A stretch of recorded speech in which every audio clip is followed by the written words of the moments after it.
उठ जाओ। बाबा ने कहा है कि आज मैं तुम दोनों को घरदारी सिखाऊंगी। क्या सीखेंगे हम? घरदारी। ये किस बला का नाम है? आपने तो कभी तारुफ नहीं करवाया। मुझे इस बला के अलावा ना और भी बहुत सारी बलाओं के नाम आते, जैसे कि समझदारी, किफायत शारी वगैरह वगैरह। अपिया, सोते में कोई गुनाह हो गया है क्या? अभी तक तो कोई गुनाह नहीं हुआ है, लेकिन अगर बाबा की बात ना मानी गई तो गुनाह होने का अंदेशा जरूर है। और ये कोई सिलाई का टांका या फिर हिसाब का फॉर्मूला नहीं है जो एक दिन में सीख जाओगे। सर खपाना पड़ता है। आपको तो शौक है ना सर खपाने का, तो आप ही करें, हमें क्यों बोल रही हैं? और अपिया सुन ले, मैं किचन में हरगिज़ नहीं जाऊंगी क्योंकि मुझे वहां पर डर भी लगती है। और मुझसे तो सफाई बिल्कुल नहीं होती क्योंकि मैं बहुत गंदी बच्ची हूँ। अभी बताती हूँ तुम दोनों गंदी बच्चियों को।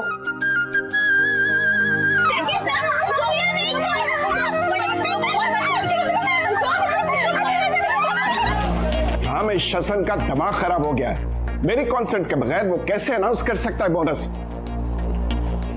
इर्द गिर्द की किसी फैक्ट्री ने बोनस अनाउंस नहीं किया, फिर मैं कैसे दूं बोनस? वकार अली, ये रामेश हसन ने क्या किया है?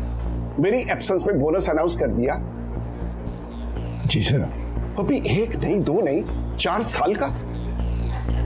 जी जी सर। किसने किसने ये रिकमेंडेशंस की थी और उसके दिमाग में किसने ये बात डाली? पता नहीं सर, उन्हीं को पता होगा। डिसीजन तो रामेश बाबा ही ने लिया था। दिमाग खराब हो गया रामेश का, पागल हो गया वो। उसे अपने बाप का नहीं, उसकी मेहनत की कमाई हुई दौलत का नहीं, उसकी जागीर का नहीं, बल्कि इन 2-2 टके के मजदूरों के हकूक का ख्याल है। इन्हें जितना सर चढ़ाएंगे ये उतना ही मुंह को आएंगे।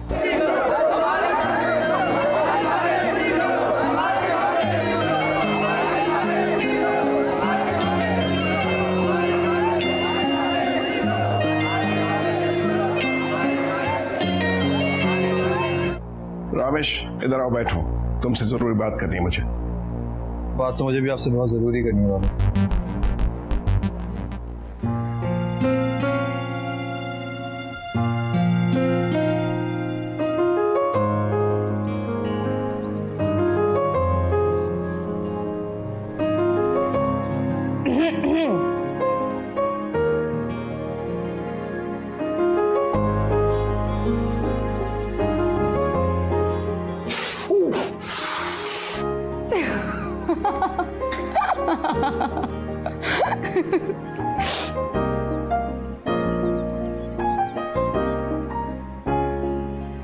सुनो जरा प्लीज इधर आके मेरी शर्ट इस्त्री कर दो यार।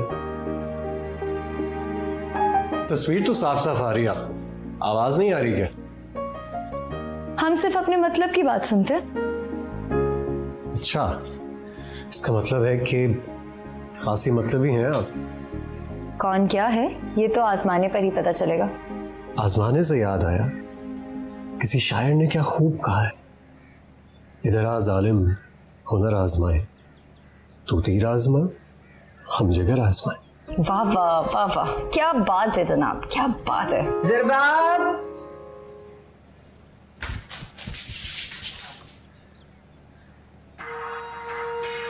अस्सलाम वालेकुम खाला। वालेकुम अस्सलाम। तुम कब आई? बस अभी अभी आई खाला। सोबिया तैयार हो गई है, प्रैक्टिकल के लिए जाना है, देर हो रही है। सोबिया तो आरिफ के साथ जाएगी बाइक पर बैठकर, तुम क्यों इंतजार कर रही हो? तुम जाओ। आरिफ के साथ? लेकिन शराफत खाला, उससे तो मेरे साथ जाना था ना। अगर वो आरिफ के साथ जाएगी तो मैं किससे जाऊंगी? ये हमारा मसला नहीं है बीबी। अपने अब्बा से कहो तुम्हें खुद छोड़ा करें। लड़कियों को पढ़ाना बड़ी जिम्मेदारी का काम होता है, कोई आसान काम नहीं है। तुम्हारे अब्बा तो रोज निकल जाते हैं जुमला उछाल कर कि सोबिया के साथ चली जाना। तुम आ गई, चले?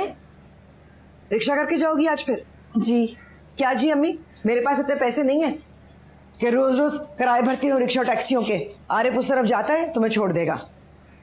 कि अम्मी मैं आरिफ के साथ चली जाऊंगी, जवेरिया कैसे जाएगी? हम दोनों साथ जाते हैं। मैं छोड़ दूंगा ना जवेरिया को, इसमें मसला क्या है? क्या? क्यों अम्मी, कोई हर्ज है क्या? मियाँ तुम अपना रास्ता नापो, लड़कियां रिक्शा करके चली जाएंगी। लेकिन अम्मी, मैंने कहा ना, जाओ जाकर नाश्ता करो, ठंडा हो रहा है, जाओ। जी। और तुम ये लो किराया, और वापसी का किराया जवेरिया भरेगी।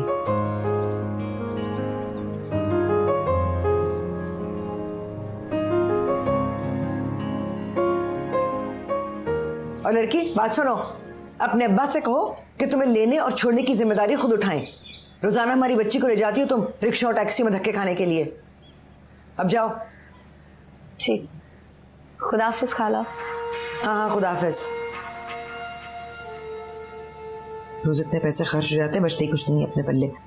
उनको समझ में ही नहीं आता है, उड़ा देती है बड़े मजे से। ये क्या करने आई थी क्या?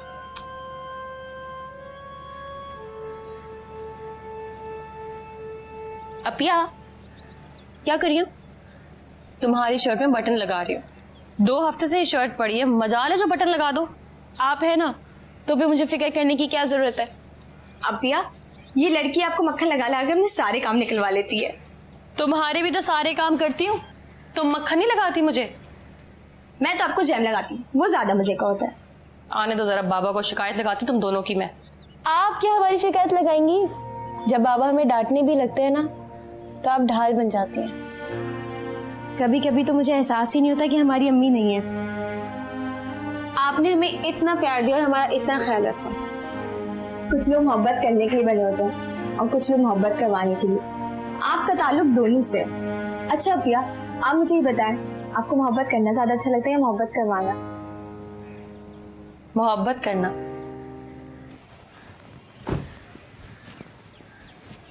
क्या हुआ चाचा, बाइक परेशान कर रही है क्या?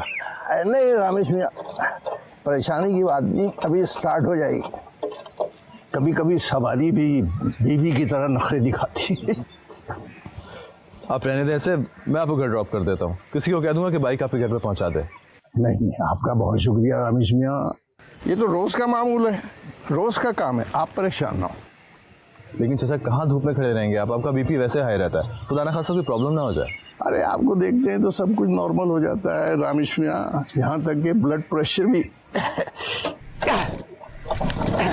ये देखिए, ये भी नॉर्मल हो गई। चाचा तकल्लुफ़ क्यों करते हैं चाचा? गोदों में खिलाया आपने मुझे, और मजा ले कि किसी खिदमत का मौका दें आप मुझे। रामेश मियाँ, मैं जानता हूँ मैंने आपको गोदों में खिलाया। मुजफ्फर मियाँ भले मालिक सही, मगर आपको तो मैंने हमेशा अपना बेटा समझा है। रिश्तेदारी तो है ना आखिर हमारी। सब ठीक हो जाएगा, आप फिक्र न कर। कोई परेशानी है क्या? वाह, क्या शान बेनियाजी। यानी परेशानी गिफ्ट करके पूछ रहे हैं कोई परेशानी है? बाबा, मैं जायज़ के खिलाफ और नाजायज़ के हक़ में नहीं बोल सकता। यही मेरी तबीयत है और यही मेरा उसूल। अगर आपको मेरे उसूलों से इख्तलाफ है तो ठीक है, अपने फैक्ट्रीज के दरवाजे बंद कर लें मेरे ऊपर। मैं ना ही स्याह पट्टियाँ बांधूंगा, ना ही प्ले कार्ड उठाऊंगा। मैं स्याह पट्टी और प्ले कार्ड से डरता नहीं हूँ। लेकिन मैं डरता हूँ बाबा। एहतजाज के लिए बुलंद होने वाली सदा को अगर ना सुना जाए तो वो बददुआ बन के नीचे उतरती है, और मुझे बददुआओं से बहुत डर लगता है।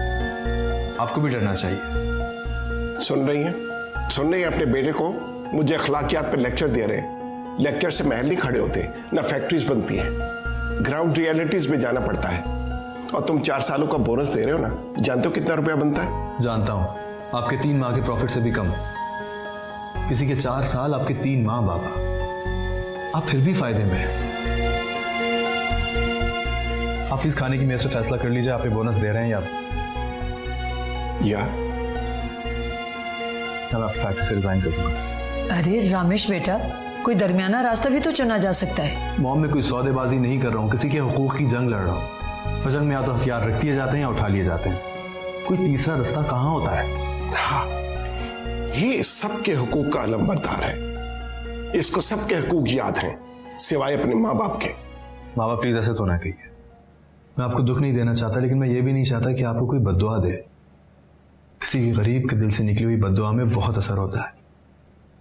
आपके अकाउंट्स के डिजिट्स में कोई फर्क नहीं पड़ेगा, भरोसा करें मेरे अल्फाज पे।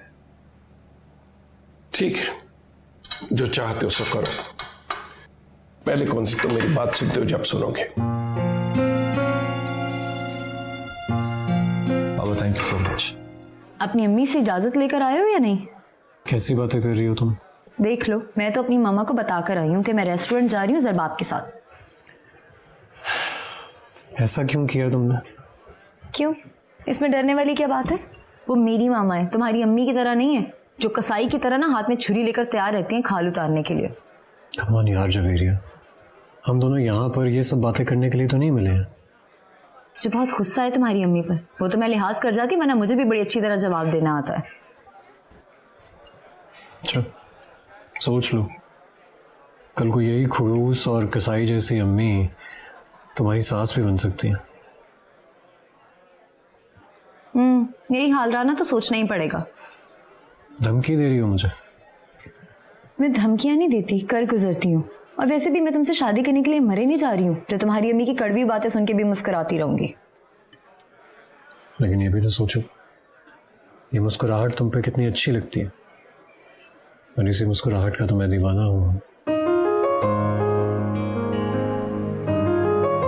सूप पियो।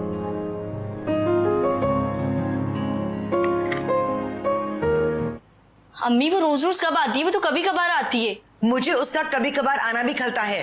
बस खत्म करो ये सिलसिला। लेकिन क्यों? अब इस घर में मेरी सहेलियां भी नहीं आ सकती।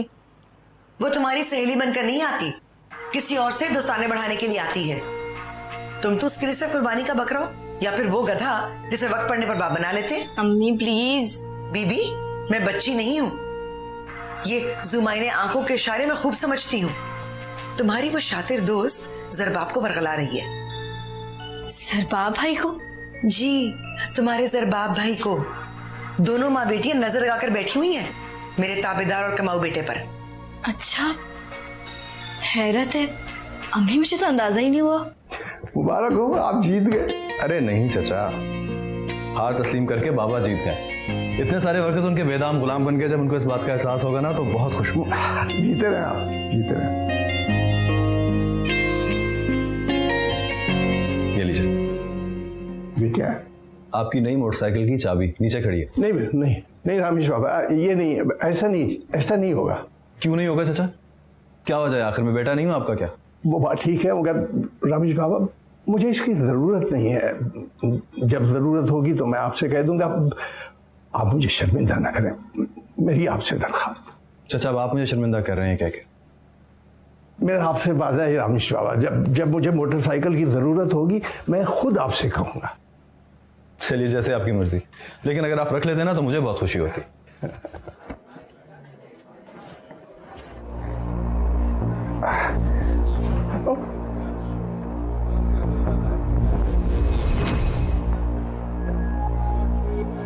वकार साहब, तबीयत ठीक है आपकी वकार साहब? चचा क्या हो गया चचा? चचा पापा क्या हुआ आपको? पापा क्या हुआ आपको? ठीक है ना? कुछ नहीं बेटा, मैं बिल्कुल ठीक।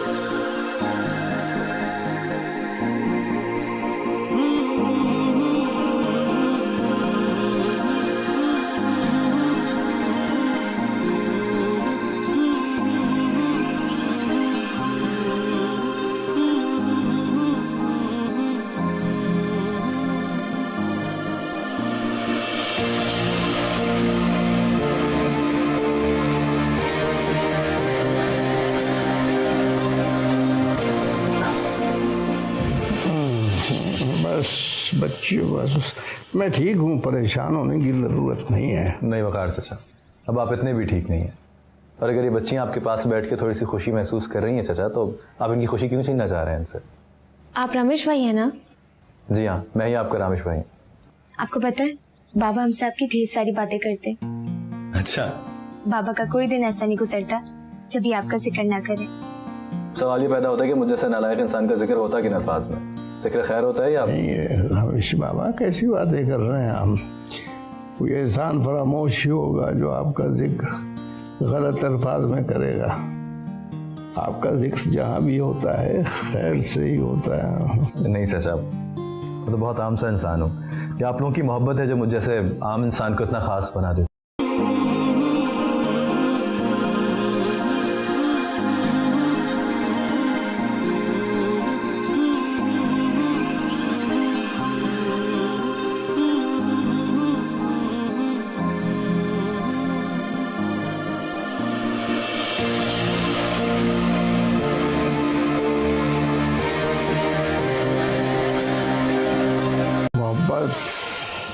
किसी के लिए तो नहीं होती ना।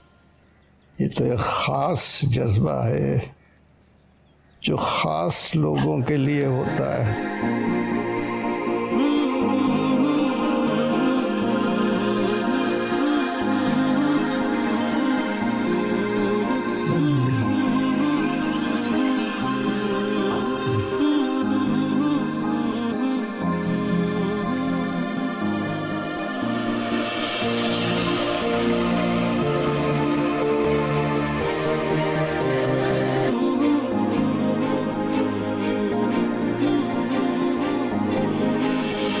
आप अपने बाबा से बहुत मोहब्बत करती हैं।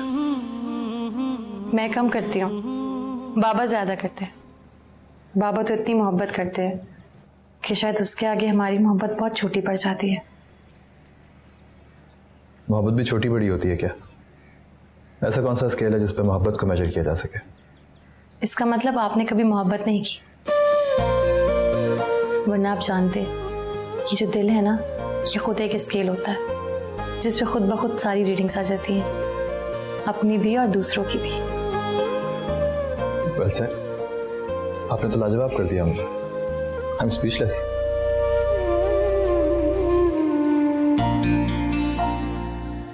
I think I should make a move. चलता हूं। जी। अच्छे लोग ऐसे मौके पे कहते हैं कि फिर आइएगा।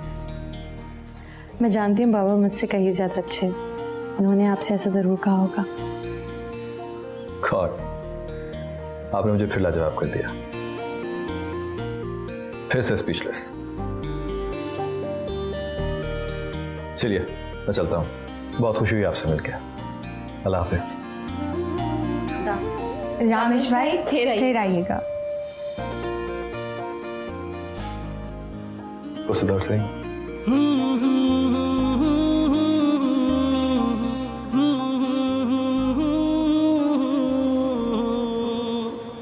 हाय, कोई इतना भी अच्छा हो सकता है? क्या पर्सनालिटी थी, क्या अंदाज, इतने हसीन, इतने हंसमुख, लगता ही नहीं कि वो इतनी सारी फैक्ट्रीज के मालिक हैं। तुम उनकी किस चीज से मुतासिर हो? उनकी पर्सनैलिटी से या फिर उनकी दौलत से? दोनों से, और दोनों चीजें मुतासिर करने वाली थी। मेरा ऐसा कोई ख्याल नहीं। बाबा कहते हैं इंसान की कीमत का अंदाजा तराजू से नहीं किया जाता। अब भैया, आप तो कभी कभी बोरिंग किताबों वाली बातें करती हैं। तो ये तो अच्छी बात है ना, मैं बाबा की अच्छी बेटी हूँ। आपका मतलब है कि मैं उन्हें यहाँ बहुत बुरे। वैसे हम रामेश भाई के बारे में बातें कर रहे थे अभी। वैसे आज जो उन्होंने हमारे बाबा के लिए किया ना, उन्हें हॉस्पिटल लेकर गए, वहां से वापस लेकर आए, मैं शायद सारी जिंदगी उनकी एहसानमंद रहूंगी। या शायद उनकी जगह कोई और भी होता तो ऐसे ही कुछ करता। सारे अच्छे इंसान ऐसे ही कुछ करते हैं। लेकिन अब तुम लोग अगर ये चाहते हो कि मैं बैठ के इनकी तारीफें करूं, उनकी पर्सनालिटी को डिस्कस करूं, तो मैं ऐसा कुछ नहीं करने वाली। अच्छा सुनो, तुम प्लीज़ बाबा के पास जाके बैठो, वो अकेले होंगे। मुझे आजकल उनकी बहुत फिक्र रहती है। उनकी इस तरह कभी हालत नहीं देखी ना। अपिया, हमारे बाबा को कुछ नहीं होगा, लेकिन अल्लाह पाक को पता है कि हमें हमारे बाबा के साथ की और उनके प्यार की कितनी ज़रूरत है, तो उन्हें कभी कुछ नहीं होने देंगे। कुछ नहीं होगा। चलो जाके बाबा के पास जल्दी से।